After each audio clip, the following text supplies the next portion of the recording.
Hello, magandang hapon mga bater.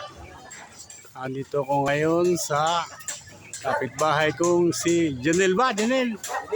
Junel. Si Junel. At ayan si Junel oh. Oh, ayan oh, gandang lalaki.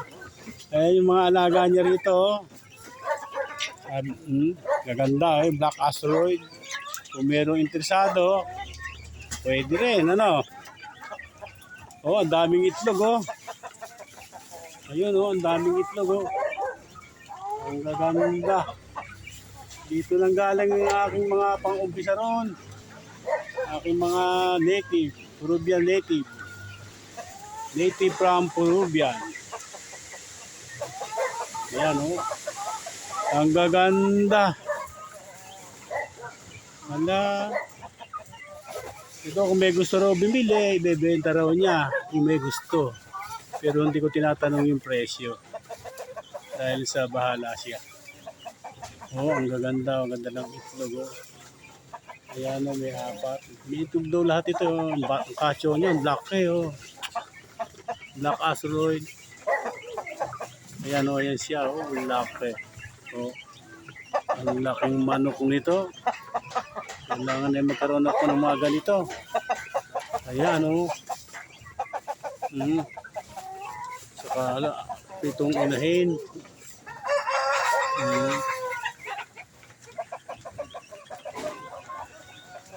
Galing.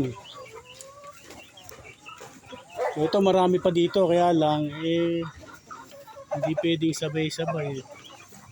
Ito lang papakita ko sa inyo dito sa Masayang Buhay sa likod ng bahay. Yan o, ang area nito ay siguro mga 25 square meter lang siguro ring kanyang paitlugan. Ayan o, palakihan. Yan lang o.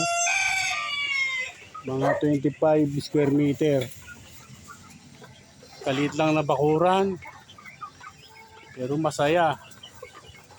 Masayang buhay sa likod ng bahay ni Papa Jack. Yan o. Mga kongkoto. Dito ko nagaling yung mga palahi ko yung Peruvian doon.